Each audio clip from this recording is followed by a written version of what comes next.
Hello दोस्तों, हमारे channel को लाइक एंड सब्सक्राइब करें और नोटिफिकेशन बटन ऑन करें ऐसी वीडियो पाने के लिए।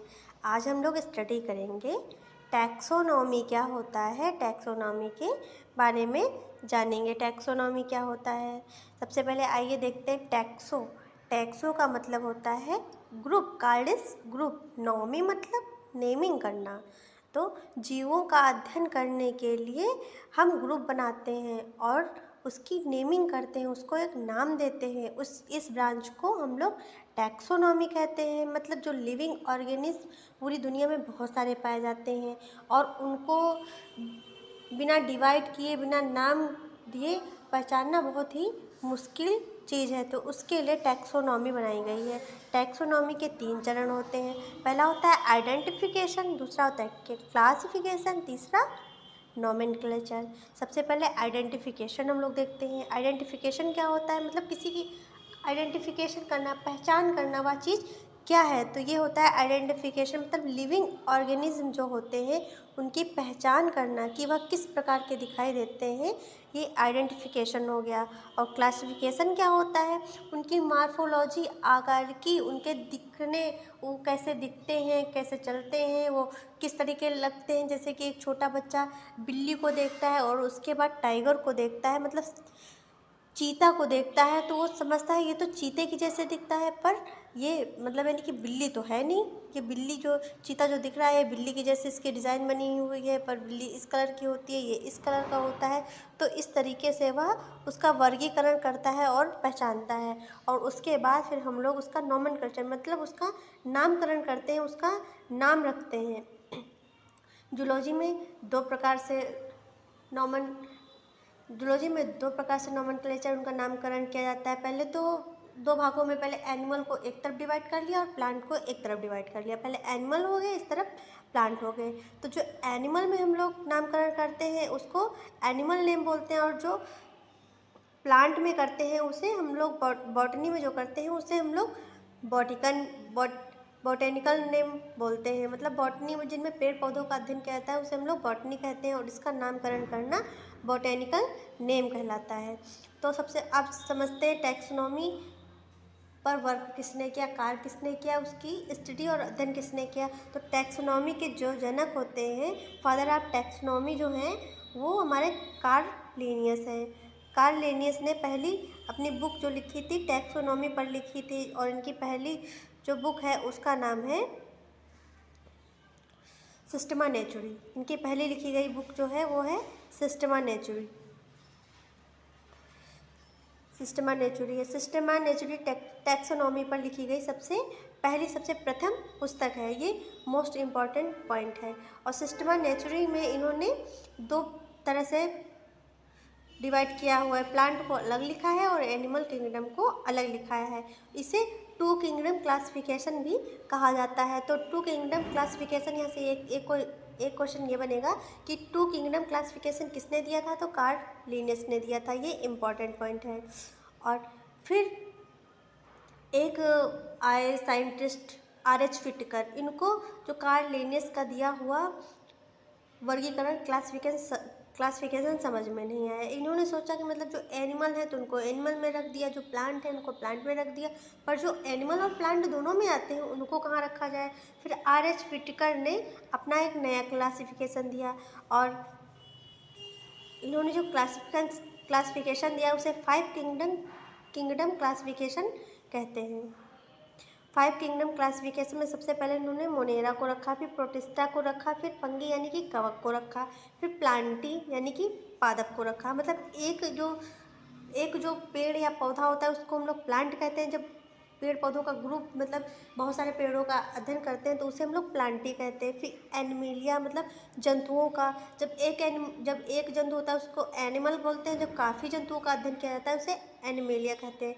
सबसे पहले हम लोग समझते हैं फर्स्ट पॉइंट, मोनेरा क्या होते हैं। मोनेरा किंगडम क्या होता है, तो ये एक्वेटिक होते हैं, मतलब ये जलीय होते हैं, ये प्रोकैरियोटिक होते हैं, और ये यूनिसेलुलर, मतलब एक कोशिका, इनमें एक कोश की होते हैं। और मोनेरा के सबसे अच्छे एग्जाम्पल जो हैं बैक्टीरिया है, आपकी बैक्टीरिया है, और ब्लू ग्रीन एल्गी है। ब्लू ग्रीन एल्गी को हम लोग साइनोबैक्टीरिया भी बोलते हैं। ब्लू ग्रीन एल्गी को connective link between algae and bacteria, या एल्गी और बैक्टीरिया के बीच की कनेक्टिव लिंक है। मतलब ब्लू ग्रीन एल्गी में एल्गी के भी सिम्टम्स पाए जाएंगे और बैक्टीरिया, मतलब ये एल्गी, इसमें एल्गी के भी लक्षण पाए जाते हैं और बैक्टीरिया के लक्षण भी पाए जाते हैं। इसी वजह से यह एल्गी और बैक्टीरिया के बीच की कड़ी कहलाती है। आइए अब नेक्स्ट देखते हैं। नेक्स्ट,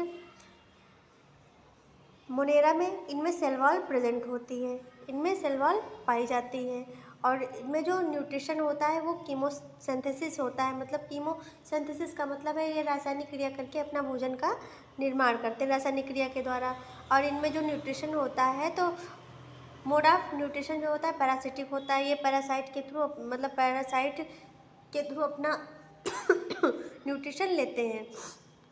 जैसे कि गाय भैंस पे जो जू होती है वो उस जू जो होती है वो पैरासिटिक होती है, उनका न्यूट्रिशन जो होता है मोड ऑफ न्यूट्रिशन पैरासिटिक होता है।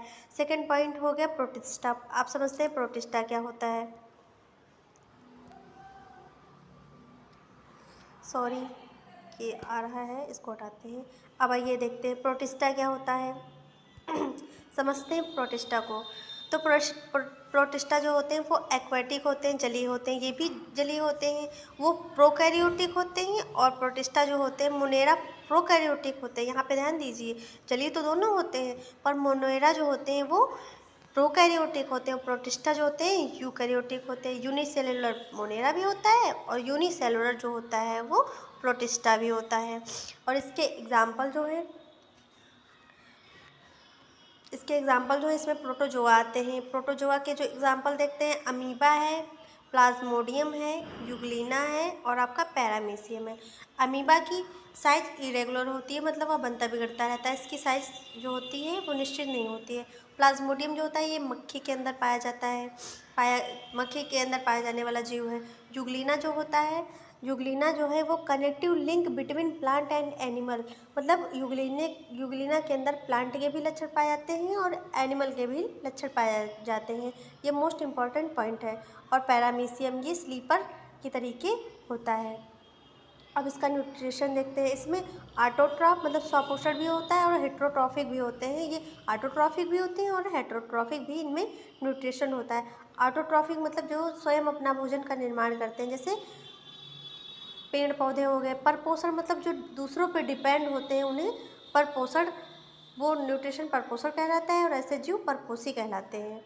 और जो स्वपोषण होता है तो जो स्वपोषी जीव होते हैं जो न्यूट्रिशन करते हैं उसे ऑटोट्रॉफिक कहते हैं। मतलब न्यूट्रिशन ऑटोट्रॉफिक हुआ पर जो जीव हुए वो ऑटोट्रॉफ्स हुए, मतलब स्वपोषी हुए। नेक्स्ट पॉइंट देखेंगे हम लोग फंजाई क्या होता है। फंजाई ये जो होती है नमी में रहते हैं, ये मॉइस्ट में रहते हैं और ये यूकैरियोटिक होते हैं और मोस्टली मल्टी सेलुलर होते हैं। मतलब कुछ तो यूनिसेलुलर होते हैं पर अधिकतर जो होते हैं वो मल्टी सेलुलर ही होते हैं, नमी में रहते हैं, नमी वाले होते हैं और ये यूकैरियोटिक होते हैं। मोस्टली मल्टी सेलुलर होते हैं पर कुछ जो होते हैं वो यूनिसेलुलर होते हैं फंजाई। अब न्यूट्रिशन देखते हैं, मोड ऑफ न्यूट्रिशन। इसमें हेट्रोट्रॉफिक होता है और हेट्रोट्रॉफिक में भी कैसा होता है, सैप्रोफिटिक होता है। सैप्रोफिटिक मोड ऑफ न्यूट्रिशन का मतलब है जो मृत जीवों मतलब सड़े गले पदार्थों से जो जीव न्यूट्रिशन लेते हैं उस न्यूट्रिशन को कहते हैं हम लोग सैप्रोफिटिक न्यूट्रिशन कहते हैं। इसका अच्छा एग्जाम्पल है म्यूकर हो गया, ईस्ट हो गया। ईस्ट जो होता है वो यूनिसेलुलर होता है। मोस्टली तो सब में इंट्रासेलुलर होता है, जैसे मनुष्य जो होता है वो इंट्रासेलुलर मतलब खाना अपने उसके अंदर पचता है, पर जो ये फंजाई होता है इसमें जो डाइजेशन होता है वो एक्स्ट्रा सेलुलर होता है। अब आइए नेक्स्ट देखते हैं आगे। अब नेक्स्ट है प्लांटी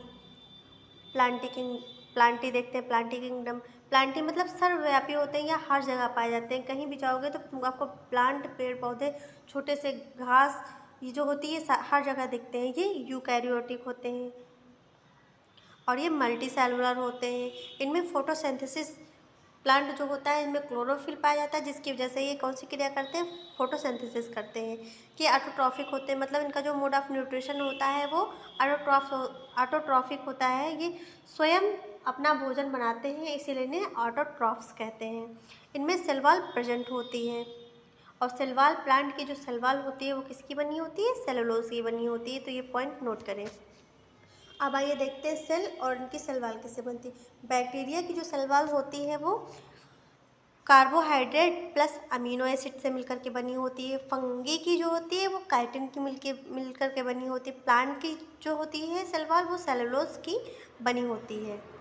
अब इसके एग्जाम्पल जो है एल्गी हो गया, ब्रायोफाइटा हो गया और टेरिडोफाइटा हो गया, जिम्नोस्पर्म हो गया, एंजियोस्पर्म हो गया।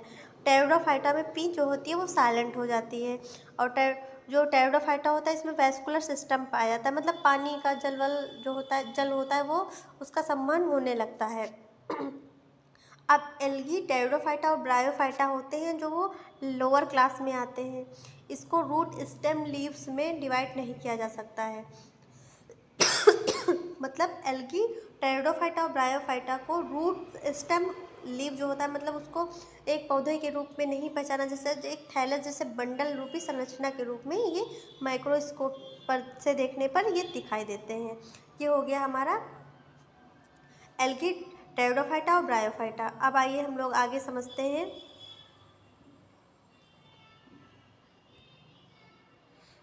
दोस्तों हम लोग इसके बाद का अगले वीडियो में देखेंगे। यहाँ तक अगर आपको समझ में आया हो तो प्लीज़ हमें कमेंट करिए और हमारे वीडियो को ज़्यादा से ज़्यादा शेयर करिए। Thanks for watching.